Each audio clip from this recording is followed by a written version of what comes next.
My name is Sue Crane, and I graduated from Red Hook Central School in 1958. Both my mother and father's family have been in the area many, many generations. My father's family going back to 1620 something. And I don't know how long my mother's family were in Red Hook, but I know that her grandparents lived in the village of Red Hook, so numbers of generations in both cases, yeah.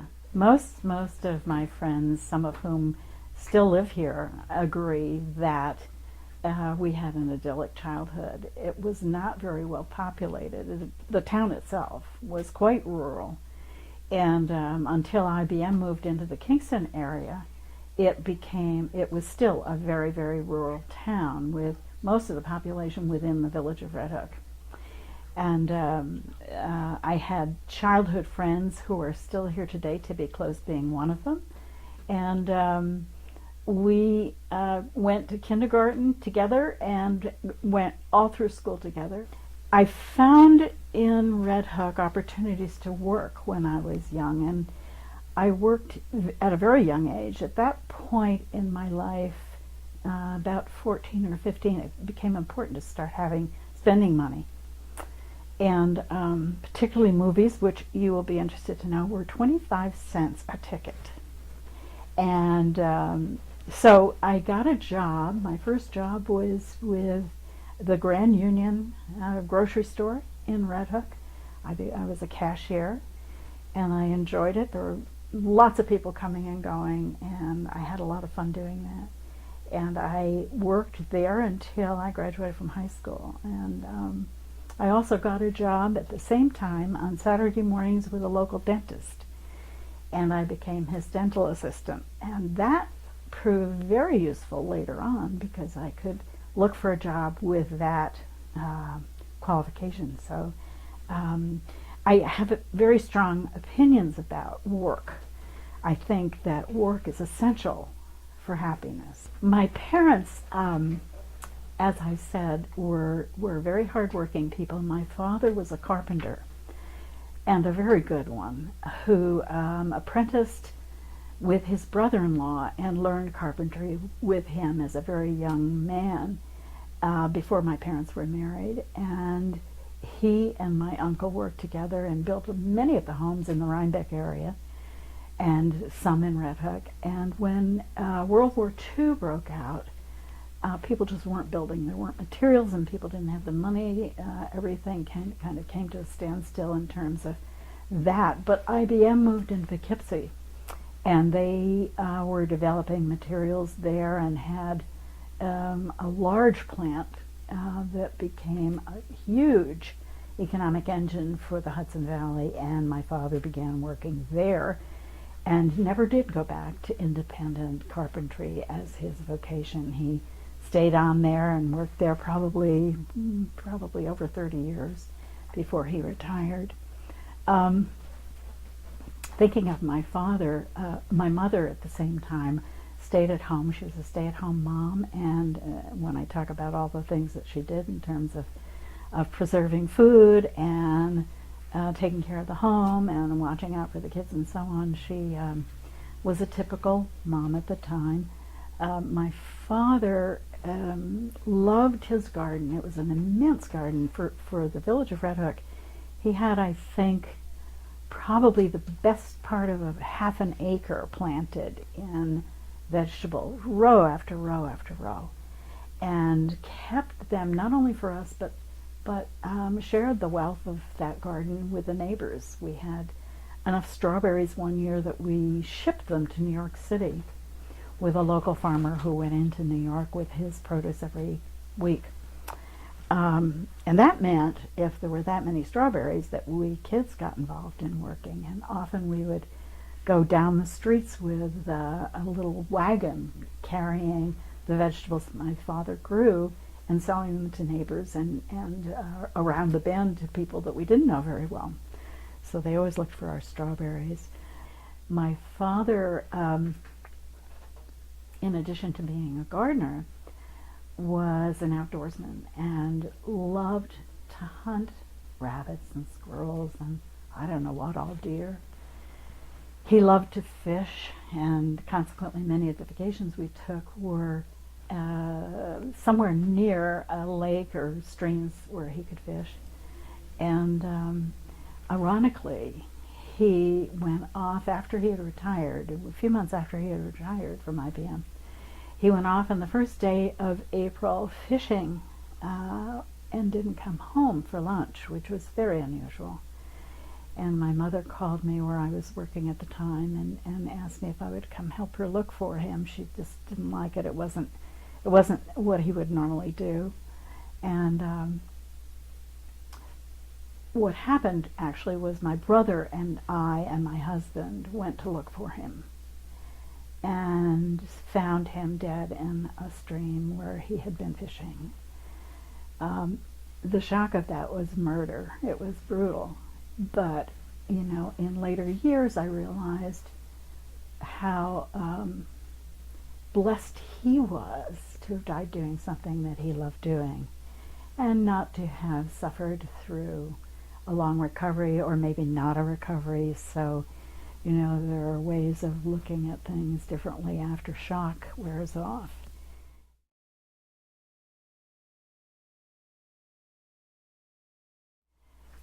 So somewhere in the mid-high school era, somewhere around when I was a sophomore, I guess I would say, I began worrying about what was I going to do after high school, and I decided that I would go to nursing school. And I applied to several and was accepted at the one I really most wanted to go to, which was Albany Medical Center. And the reason that I wanted to be there was it was in a fairly small city, and near enough home that it wouldn't be inconvenient for me to get home, and it had a very good reputation. And always the money. I was paid for the amount of work that I did. Nursing students were assigned work on the floors of the patient care and were paid for the time spent with the patients. So that was cool. I had a little income coming in while I was there. And I never wanted to be anything else. I wanted to be a nurse. I was going to have the white cap, and that was going to be my life. And just because things did not turn out that way, I like to tell this to young people, to be flexible and to have confidence that there's never any one thing that will make you happy. That, there are so many opportunities. And if we become focused on only one thing, sometimes the disappointment can be devastating. And that happened to me. I was in nursing school maybe 4 months or so when I realized through this work on the floor with patients that it was very painful work, not in the sense that the work was too hard, and it was hard work, but in the sense that it was a very emotional job, that there were people all around me suffering. And at that time, I don't know how nursing schools are run now or classes for nurses are done, but at that time we had classes something like 3.5 days a week and then a day on the floor working with patients. And it was quite a shock the first day I went on the ward to be assigned to patients, to have someone calling, "Nurse, nurse!" And I thought, oh, she means me, And I, at first, found it to be very easy and very agreeable. And then, excuse me, as I got more and more seriously ill patients, I found that very hard. I can recall one woman who was dying of cancer, and I was to give her bed baths and make her comfortable and change her bed and all the things that nurses do, and she cried the whole time. And by the end of the first hour, I was beside myself. I was crying. And I found that was happening to me more and more, that I was looking at the patients as if they were almost family, and it bothered me terribly that there was so much suffering, and I couldn't seem to get past that. Maybe this wasn't quite right for me. So I came home and talked to my mom about it, and she agreed. She did not like that idea at all, that I was so unhappy with the actual physical care business, because that's what it was aiming for eventually. In hindsight, I always thought if I could get to surgery where the people weren't awake, I would probably be a very good nurse. But unfortunately, I had to get through all the rest of it first. So my mother and I talked it over, and I struggled with it for a few more weeks, and finally I decided this just isn't for me. There's got to be something else.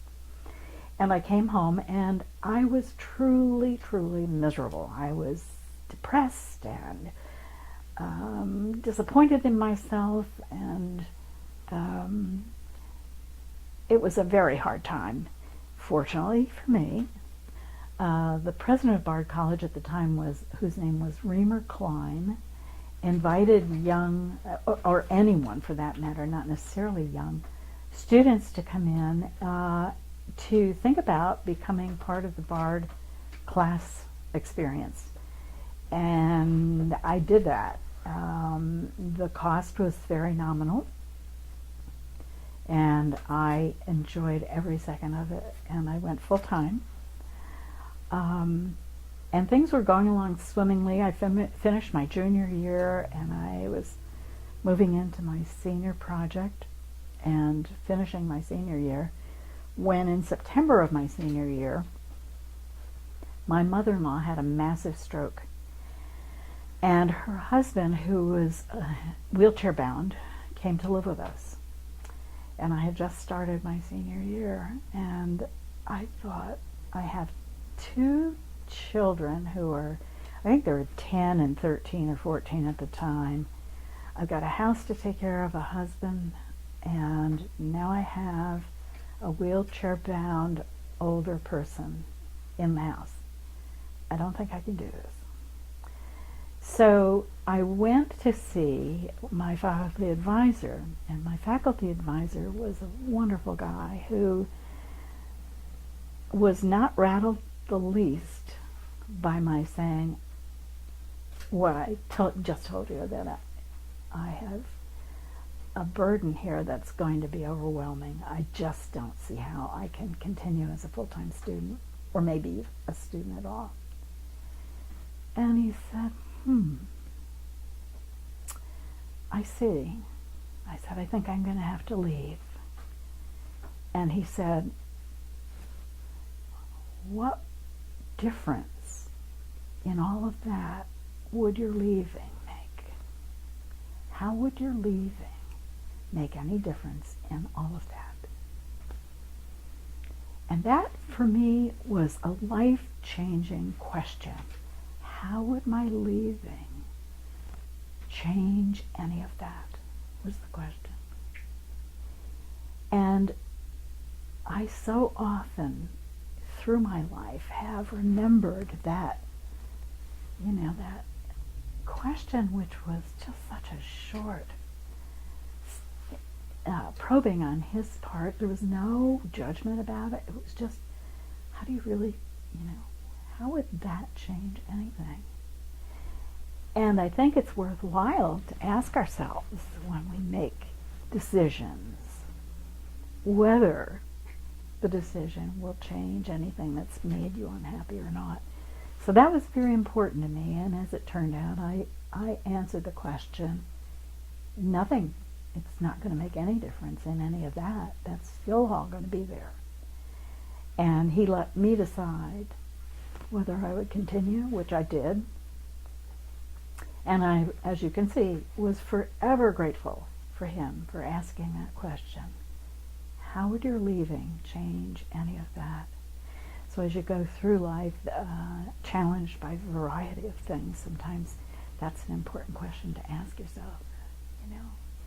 Will it really make a difference if I do this or do that? Or will we just go on the same? When I finished at Bard and began looking for work, it happened that they were looking for someone to coordinate programs for for the local people as well as the Bard campus.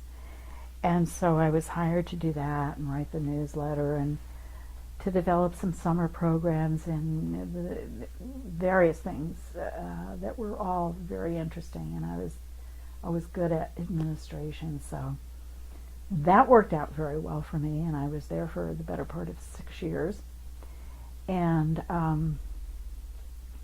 when I left there, I was looking for something else, but in the meantime, I developed advertising and marketing materials for small businesses.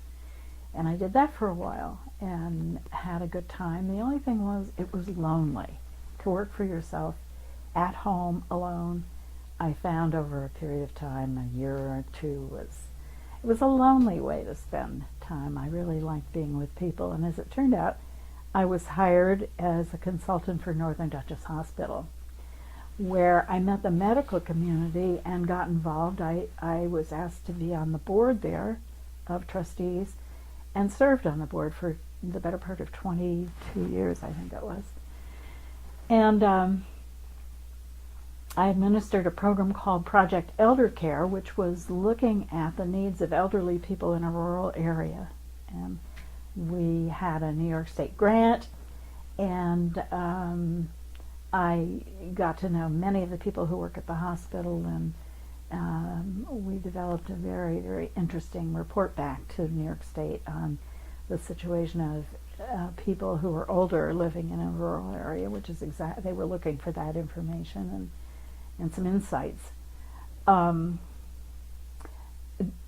I was there, a job opening occurred in American Heart Association, which was a county-wide position for executive director, and I was hired to do that. So that too was a lot of administration. There were 7 employees that I was responsible for, and something like 2,400 volunteers who got involved in fundraising, program delivery, and educational programs.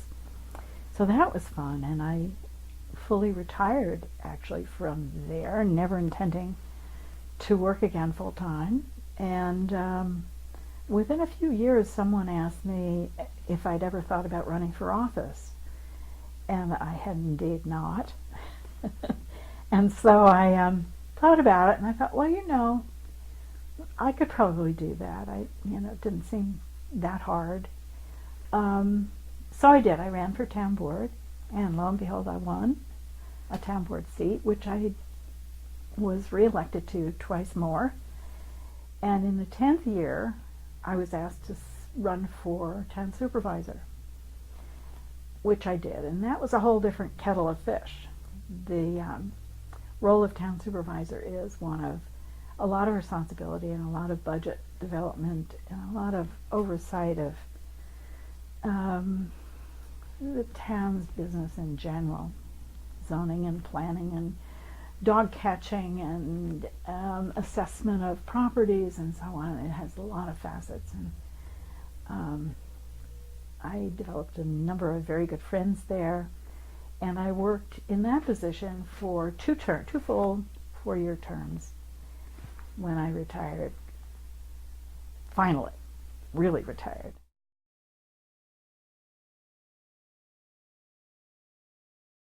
I wanted to tell you something about a job that is really my favorite job that we haven't touched on. When my children were teenagers, my daughter became involved in 4-H and raised sheep. And subsequently, we had the opportunity to buy a farm in Tivoli, which we did as an investment, a family investment. And she raised her sheep there and went off to college and left me with them. So I became a shepherd. And truthfully, of all the work I've done, I have loved being a shepherd. It was just the most satisfying thing in the world to raise sheep and get them through, the delivery. And I can remember sitting in the barn at sub-zero weather with ewes all around me, some of them in labor, at 2 in the morning, and thinking, I must be out of my mind. But it was wonderful. The the smell of the hay and the animals was great. That was between my job at Bard and my job at the hospital, I think. And it became apparent that I couldn't work full time and do all this shepherding. So, and my daughter by that time had moved on, and clearly that was not going to be in her resume either anymore. So we sold all the sheep, but it was a great, great job. I loved doing that. Oh, I think it's really important to do these little vignettes with people who, of every walk of life, who have lived here a long time or maybe not such a long time. It's always fun for me to meet new people and realize the depth and breadth of their experience. As you get to know people, everybody has a story, everybody has a fascinating life.